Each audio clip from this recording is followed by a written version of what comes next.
আসসালামু আলাইকুম। আমি রিনা সালমা, বিভাগীয় প্রধান, গার্হস্থ্য অর্থনীতি বিভাগ, ঝাড়ডাঙ্গা কলেজ, সাতক্ষীরা। প্রিয় শিক্ষার্থীবৃন্দ, আশা করছি আল্লাহর রহমতে তোমরা সকলে ভালো আছো। আজ আমরা আমাদের গার্হস্থ্য বিজ্ঞান বইয়ের প্রথম পত্রের অষ্টম অধ্যায় থেকে আলোচনা করব। আসবাবপত্র নির্বাচন, বিন্যাস ও গৃহসজ্জা। গৃহকে বাসোপযোগী, স্বাস্থ্যকর, আরামদায়ক করে তোলার জন্য আসবাবের ভূমিকা ব্যাপক। সঠিকভাবে আসবাব বিন্যাসের মাধ্যমে গৃহকে সুন্দর এবং আকর্ষণীয় করে তোলা যায়। তাই আসবাব নির্বাচন, কুড়াই এবং বিন্যাসের ক্ষেত্রে সকলের যত্নবান হওয়া উচিত। এখানে বিষয় সম্পর্কে আলোচনা করা হচ্ছে। আসবাব নির্বাচনের ক্ষেত্রে আমরা যে বিষয়গুলো বিবেচনা আনবো, তার প্রথমে আছে পরিবারের আয়। পরিবারের আয়ের সাথে সঙ্গত রেখে আসবাবপত্র নির্বাচন করতে হবে। আয়ের সাথে সামঞ্জস্য না রেখে আসবাব নির্বাচন করলে সেটা বেমানান। এরপর আসবাবের মূল্য। আসবাবের মূল্য নির্ভর করে উপকরণ, নকশা, নির্মাণ কৌশলের উপর। একই আসবাব কাঠ, রড ও বেত দ্বারা তৈরি করা যায়। আবার কাঠের মধ্যেও বিভিন্ন রকমের আসবাব পাওয়া যায়। বেশি কারুকার্য খচিত এবং উন্নত পালিশের আসবাব অপেক্ষাকৃত দাম একটু বেশি।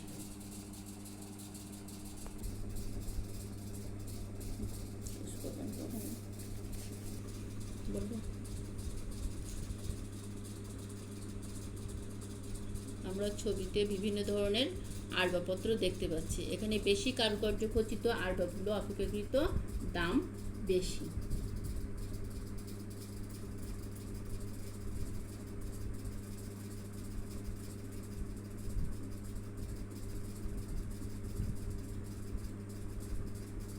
এগুলো আগের ফার্নিচারের চেয়ে এগুলোর দিকে একটু লক্ষ্য করো। হালকা কারুকাজের আসবাবপত্র, এই আসবাবপত্রগুলোর দাম অপেক্ষাকৃত কম। ওটা দিও না।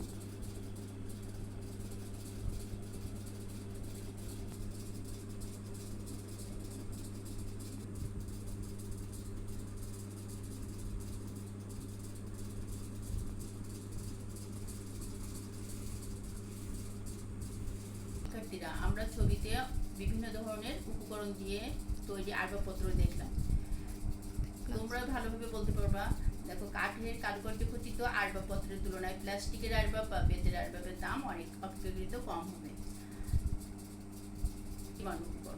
নির্মাণ উপকরণের উপর নির্ভর করছে আসবাবের ধরন। আমরা কোন ধরনের আসবাব নির্বাচন করব, নির্বাচন করতে গেলে আসবাবের উপকরণের দিকে অবশ্যই খেয়াল রাখতে হবে। সেক্ষেত্রে কাঠের গদিওয়ালা সোফা তৈরিতে বিভিন্ন ধরনের গদি, কাপড়, তারকাটা, আঠা, স্ক্রু ইত্যাদি বিভিন্ন জিনিস ব্যবহার হয়।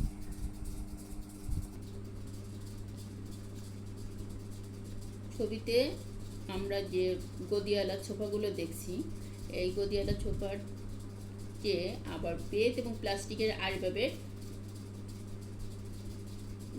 দামও কম হবে, সাথে সাথে এগুলোর স্থায়িত্ব কম হয়।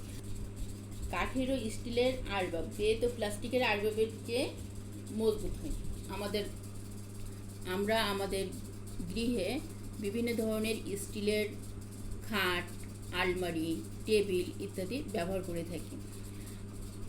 তাই আসবাবের উপকরণের দিকে খেয়াল রেখে এবং সঠিক উপকরণ সম্পর্কে ধারণা নিয়ে আসবাবপত্র নির্বাচন করতে হবে।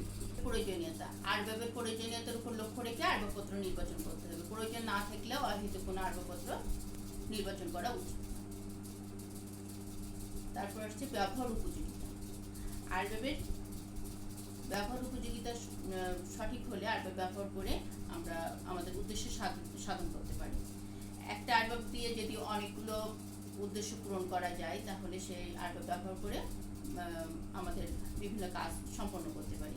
এক্ষেত্রে আমরা সোফা কাম বেডের কথা উল্লেখ করতে পারি। তোমরা ছবিতে সোফা কাম বেড দেখতে পাবে।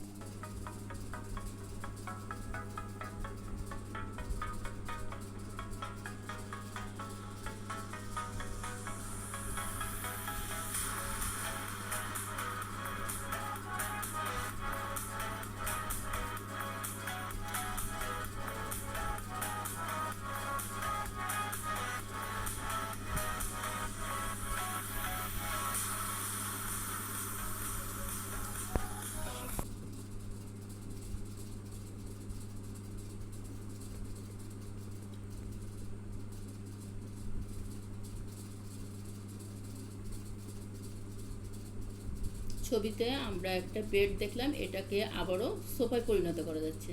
তাহলে আমাদের প্রয়োজন অনুযায়ী আমরা সোফায় বসতে পারছি, আবার যখন প্রয়োজন হচ্ছে সে সোফাটাকে মেলে নিয়ে বেডে রূপান্তর করতে পারছি। তাহলে একটা সোফা বসা, শোয়া এবং সংরক্ষক একক হিসেবে ব্যবহার করা সম্ভব।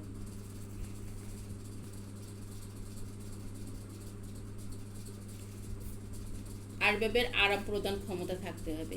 জিনিসের মানসম্মত উচ্চতা, আয়তন, গভীর।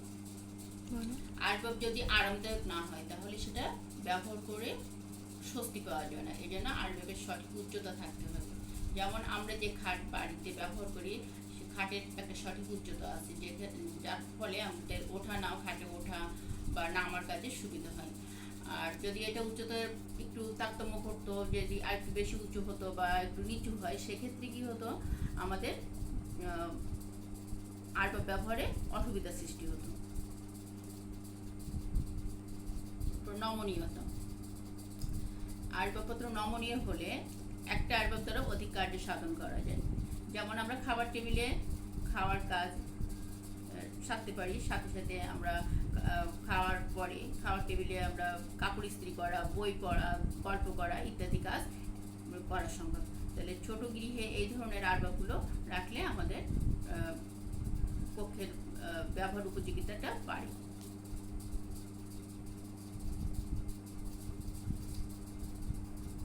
পরের পয়েন্ট আসছে স্থায়িত্ব।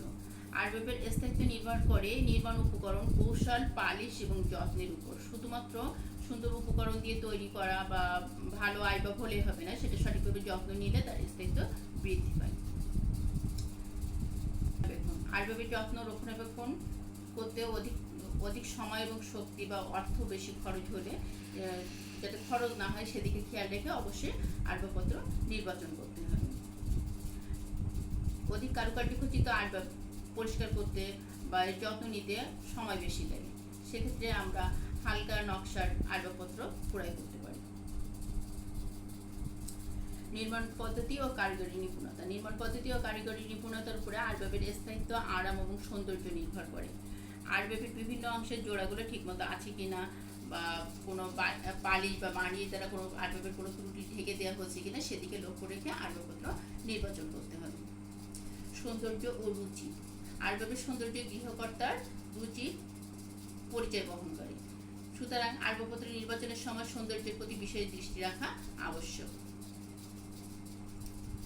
অনেকে বেশি কারুকার্য খচিত আসবাব পছন্দ করে, অনেকে আবার হালকা নকশার আসবাব পছন্দ করে। আবার কেউ কাঠের আসবাব পছন্দ করে, কেউ অন্যান্য উপাদানে তৈরি, যেমন বেত, রড বা প্লাস্টিকের আসবাব পছন্দ করে। তাহলে এক্ষেত্রে আমরা কি দেখতে পাচ্ছি যে আসবাবের উপকরণের উপরে গৃহকর্তার বা সেই গৃহের প্রতিটি মানুষের রুচিটা বোঝা যাবে তাদের আসবাব দেখলে। এর পরবর্তী পয়েন্ট কারুকার্য। কারুকার্যের উপরে আসবাবের দাম এবং যত্ন নির্ভর করে। বেশি কারুকার্য খচিত আসবাবে ধুলা বেশি জমে, নিয়মিত পরিষ্কার না করলে সৌন্দর্য হারায়। সুতরাং কম কারুকার্য সম্পন্ন আসবাব বা হালকা নকশার আসবাব এক্ষেত্রে অনেকটা যুক্তিযুক্ত। পদমর্যাদা ও জীবনযাত্রার মান। যে পরিবারের গৃহকর্তা বা কর্ত্রী উচ্চ পদমর্যাদার অধিকারী বা আর্থিক সঙ্গতি অধিক, সেক্ষেত্রে আসবাবের সংখ্যা অধিক হওয়া বাঞ্ছনীয়। সেক্ষেত্রে আসবাবের মূল্যের দিকেও খেয়াল রাখতে হবে, মানে বেশি মূল্যের আসবাব আমরা সেক্ষেত্রে নির্বাচন করতে পারি। পরিবারের লোক সংখ্যা ও বয়স। পরিবারের লোক সংখ্যা যদি বেশি হয় এবং ভিন্ন ভিন্ন বয়সের হয় তাহলে কি হয়, বেশি আসবাবের প্রয়োজন হয়। আবার বড় পরিবারের জন্য নমনীয় আসবাব নির্বাচন করা যায়, এতে করে আসবাবের উপযোগিতা বৃদ্ধি পায়। কর্মতৎপরতা। পরিবারের কর্মতৎপরতা নির্ভর করে পেশা, সামাজিকতা, অতিথিপরায়ণতার উপর। কর্মতৎপরতা বেশি হলে তাদের বেশি আসবাবের প্রয়োজন হয়। কক্ষের আকার এবং আয়তন একটা গুরুত্বপূর্ণ বিষয়। কক্ষের আকার এবং আয়তনের দিকে লক্ষ্য রেখে আসবাবপত্র নির্বাচন করতে হবে। বড় কক্ষের জন্য বড় ধরনের আসবাব এবং ছোট কক্ষের জন্য ছোট আসবাব নির্বাচন করা উচিত, না হলে বেমানান দেখা যাবে। চাকরির প্রকৃতি। যে পরিবারের বদলিজনিত গৃহকর্তা বদলিজনিত চাকরি করে, সেক্ষেত্রে বারবার স্থান পরিবর্তন করতে হয়। এক স্থান থেকে অন্য স্থানে যাওয়ার জন্য আসবাবপত্র বারবার নষ্ট হওয়ার সম্ভাবনা থাকে। সেক্ষেত্রে একটু হালকা এবং প্রয়োজন মাফিক আসবাব হওয়া উচিত। এরপরে যুগ যুগ উপযোগী আসবাবপত্র অবশ্যই যুগ উপযোগী হতে হবে। যুগের সাথে সাথে তাল মিলিয়ে আমাদের যেমন পোশাকের পরিবর্তনটা লক্ষ্য করা যায়, ঠিক তেমনইভাবে আসবাবপত্রের পরিবর্তন ও নকশার পরিবর্তন বা তার ধরনের পরিবর্তন আমরা লক্ষ্য করে থাকি। তাহলে আসবাবপত্রের জন্য অবশ্যই যুগ উপযোগী হয় সেদিকে লক্ষ্য রাখতে হবে। আবার অনেক পরিবারে ঐতিহ্যবাহী কিছু আসবাব থাকে, সেদিকেও খেয়াল রেখে আমাদের আসবাবপত্র নির্বাচন করা উচিত। আবহাওয়া, আমাদের দেশ গ্রীষ্মপ্রধান, এক্ষেত্রে আমাদের ধুলাবালি একটু বেশি জমে আসবাবে, সেক্ষেত্রে আসবাবপত্র যেন হালকা বা কম কারুকাজ সম্পন্ন যদি আসবাব হয় তাহলে পরিষ্কার করা সহজ হয়। আমরা এখানে কিছু হালকা নকশার আসবাব এবং বেশি নকশার আসবাব অর্থাৎ অধিক কারুকার্য সম্পন্ন কিছু আসবাবের ছবি দেখি।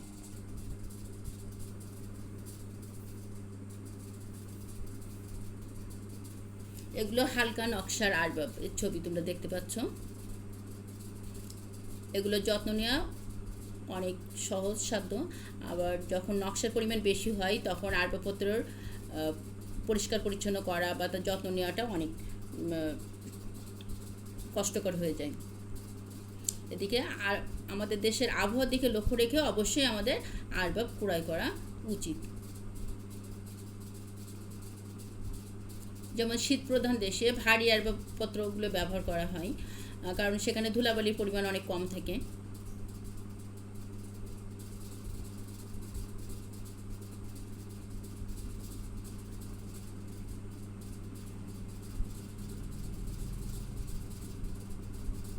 তো শিক্ষার্থীরা, আশা করছি তোমরা অনেক আসবাবের ছবি এখানে দেখলে এবং এখান থেকে তোমরা তোমাদের কোন ধরনের আসবাব আমাদের দেশের জন্য উপযোগী বা কোনটা মানসম্মত, বা আমরা উপরের যে পয়েন্টসগুলো আলোচনা করলাম সেই অনুযায়ী কোন ধরনের আসবাব আমরা আমাদের জন্য নির্বাচন করব বা কার জন্য কোন ধরনের আসবাব নির্বাচন করা উচিত সে সম্পর্কে একটা সঠিক ধারণা পেয়েছ। এক্ষেত্রে আমরা বিভিন্ন বহুমুখী আসবাবের ব্যবহার করতে পারি। এক্ষেত্রে কী হবে, আমাদের সময় এবং শক্তি বাঁচিয়ে কাজ করা সম্ভব হবে। যেহেতু আমাদের দেশের কথা বলছি, ধুলাবালি বেশি জমে বা আসবাবপত্র পরিষ্কার পরিচ্ছন্ন করতে সময় বেশি লাগে, শক্তি বেশি খরচ হয়। তার গার্হস্থ্য অর্থনীতির একটা প্রধান বিষয় হচ্ছে সময় এবং শক্তি বাঁচিয়ে কাজ করা, তাই না? তাহলে সেক্ষেত্রে আমরা কি করতে পারি, যেসব আসবাবগুলো বহুমুখী ব্যবহার করা যায় সেই ধরনের আসবাব ব্যবহার করলে আমাদের সেটার যত্ন নেওয়া বা আমাদের আবহাওয়ার উপযোগী আসবাব আমরা ব্যবহার করলে মানে আমাদের জন্য অনেক সুবিধা হয়। আমরা একটা আসবাব যেমন সোফা কাম বেড, এখানে দেখতে পাচ্ছ আরেকটা সোফা কাম বেডের ছবি দেখা যাচ্ছে। আরও বিভিন্ন ধরনের আসবাবের ছবি তোমরা দেখতে পাবে, লক্ষ্য করো।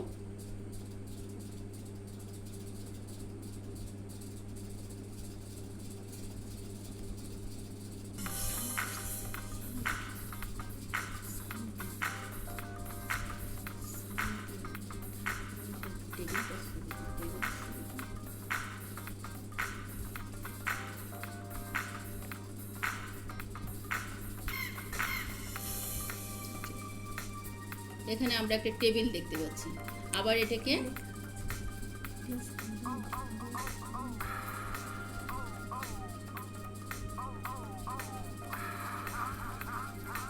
বেডে পরিণত করা হলো, আবার ডেস্কে পরিণত করা হচ্ছে।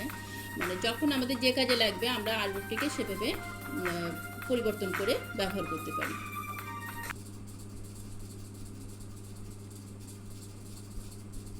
লক্ষ্য করো, অনেক সুন্দর একটি আসবাব আমরা দেখতে পাচ্ছি।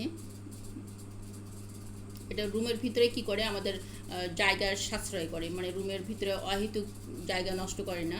যখন যে জিনিসটার প্রয়োজন আমরা সেই জিনিসটা ব্যবহার করতে পারবো, আবার প্রয়োজন না হলে সেটাকে আমরা গুছিয়ে রেখে দিতে পারি, সেক্ষেত্রে জায়গার অপচয় কম হয়।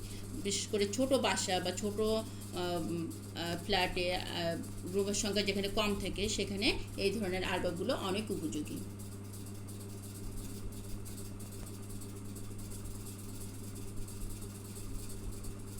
আমরা আবারও একটা ডেস্ক দেখতে পাচ্ছি ছবিতে। এটাকে আবার সোফায় পরিণত করা হলো।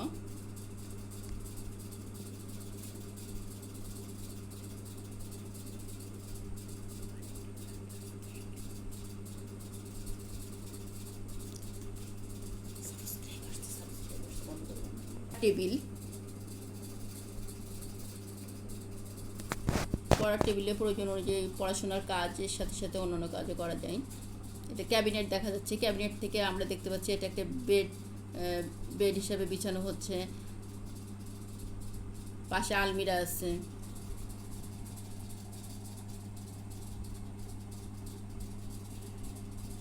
নির্বাচনের সর্বশেষ পয়েন্ট দেখো, শিল্পনীতি ও উপাদান। এখানে শিল্পনীতি যেমন সমন্বয়, সমনুপাত, ছন্দ, প্রাধান্য, মিল ইত্যাদি দিকে লক্ষ্য রেখে আসবাবপত্র নির্বাচন করতে হয়। আবার শিল্প উপাদান, রং, রেখা, আকার, জমি ইত্যাদি দিকে লক্ষ্য রেখে আসবাবপত্র নির্বাচন করা উচিত। যেমন দেয়ালের রঙের সাথে আসবাবপত্রের রং, আসবাবপত্রের উপরে যে আচ্ছাদনগুলো ব্যবহার করা হয় যেমন বেড কভার বা সোফার কভার, ম্যাট ইত্যাদি রঙের সাথে যাতে দেয়ালের রঙের সাথে মিল থাকে বা মেঝের রঙের সাথে যেন মিল থাকে সেদিকে লক্ষ্য করে আমাদের আসবাবপত্র নির্বাচন করতে হবে। মেঝেতে বিভিন্ন ধরনের রং বা টাইলস আমরা ব্যবহার করে থাকি, দিয়ে মেঝেকে দৃষ্টিনন্দন করা যায়। তাহলে মেঝের সাথে দেয়ালের রঙের সাথে আসবাবপত্রের একটা সামঞ্জস্য অবশ্যই থাকতে হবে। আসবাবপত্র কিন্তু বিভিন্ন রঙের হয়ে থাকে, তোমরা কিন্তু লক্ষ্য করে দেখছো, তোমাদের তো অনেকগুলো ছবি আমি এখানে দেখানোর চেষ্টা করছি। তাহলে বিভিন্ন রঙের, বিভিন্ন ডিজাইনের বা বিভিন্ন উপকরণের যে আসবাব আমরা দেখলাম, তো সব কিছু থেকে খেয়াল রেখে আমাদের আসবাবপত্র নির্বাচন করতে হবে। এছাড়াও আছে কক্ষের আকার, দরজা জানলার আকার ইত্যাদির সাথে সামঞ্জস্য রেখে আসবাবপত্র ক্রয় করলে বা আসবাবপত্র নির্বাচন করলে গৃহকে আরও গৃহের সৌন্দর্য অনেকখানি বাড়িয়ে তোলা যায়। তা শিক্ষার্থীরা, আজকে আমাদের এ পর্যন্ত, আর পরবর্তী ক্লাসে ইনশাল্লাহ আবারও দেখা হবে।